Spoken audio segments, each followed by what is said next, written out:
që do të shkojmë në Kosovë për të folur sërish për ngjarjen e rënë që ndodhi mbrëmjen, më saktë mesditën, pasditën e së dielës në Podujev, në fshatin Majac, një ngjarje e mbyllur me 3 viktima, ku Ardita Agashi vrau të dashurin dhe nusen e Xhaxhait, ndërkohë që trauma që la pas është mjaft e madhe edhe tek familjarët që ishin prezent në atë moment. Pistat, skenarët dhe ajo që ndodhi më pas, pra për gjitha këto do të zhvillojmë një bisedë për të analizuar detajet e reja me avokatin Naim Rodari. Avokat, përshëndetje dhe faleminderit. Përshëndetje. Avokat, kanë kaluar tashmë 2 ditë, por a ka mister kjo ngjarje tek ju dhe si po trajtohet, jo vetëm në media, por edhe nga institucionet? Ka diçka që ndoshta mund ta përmbys rrjedhën apo të shënojë një kthes? Po ajo që dihet deri më tani, pra nuk jam unë i kyçur në rastin kështu drejt për drejt që të di eventualisht, edhe pse nga ana jonë, domethënë, nuk është që mund ta dim këtë fazën e hershme të hetimit a kanë policia dhe prokuria ndonjë detaj apo ndonjë pistë të asaj cili është motivi apo cili është shkaku që çoi deri tek ky rast i rënd,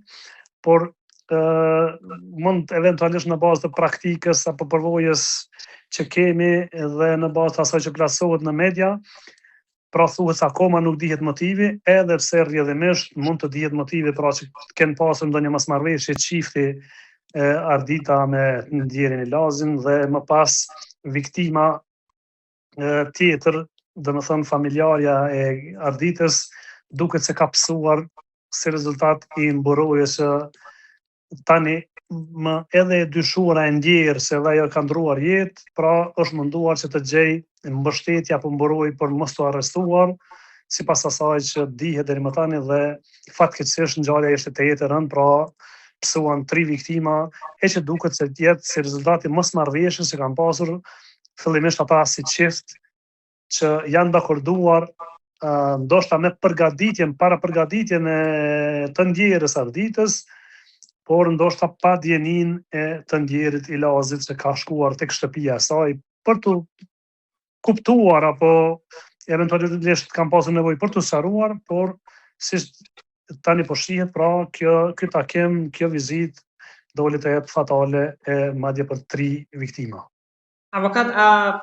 ka dyshime tek ju rrëfimi në media që po krijojnë familja e Iliazit, sipas tyre Dajës që ka folur duke thënë që ata ishin takuar vetëm 2 herë. Pra, mund të ndodhë në një rast ju, a keni dëgjuar më parë, a ka logjik që herën e dytë që mund takohesh me një person që ti pretendon që të lidhesh martesë, ajo të pres me kallash?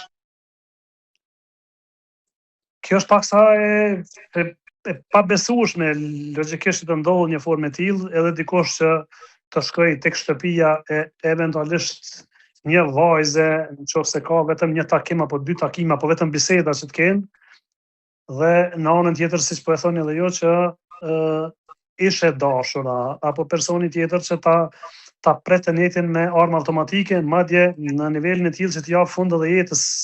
jetës së vet, dhe familjarës tjetër siç e ka pasur brenda familjes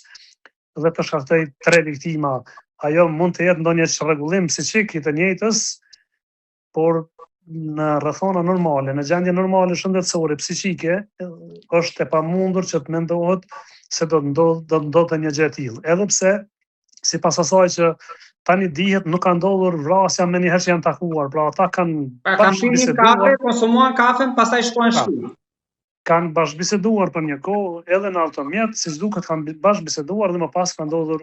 vrasja. Pra aty duket se kanë pasur diçka, ndonjë bisedë apo ndonjë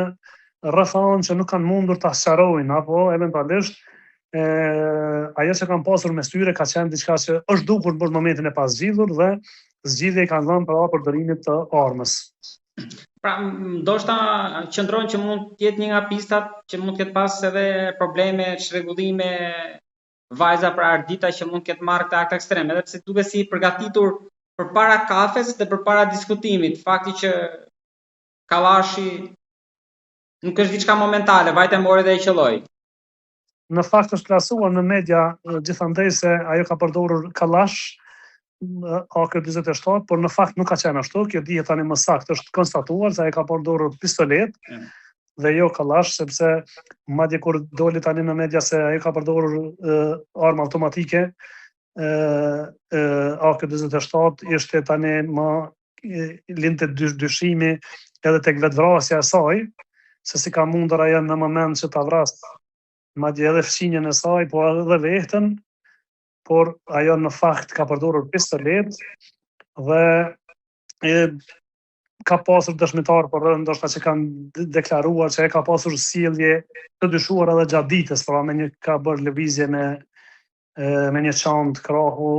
ndoshta ajo ka përgatitur dhe ka menduar në moment të tillë, por kjo le tani pak sa gjithçka në mëdyshje, përderisa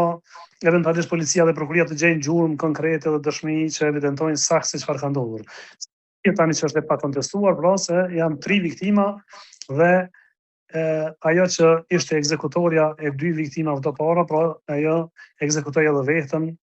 dhe i dha fund, pra domethënë 3 vjetëve, që duket se nuk ka qenë në rrethona të tilla, nuk ka qenë e nevojshme deri në atë moment, por akoma ka mëdyshje, ka paqartësi, po besojmë që ditëve në vijim edhe do të sqarohet kjo rrethon nga prokuria dhe policia. Avokat, po për figurën e Ilyas Brahimit, mund të krijojmë dyshime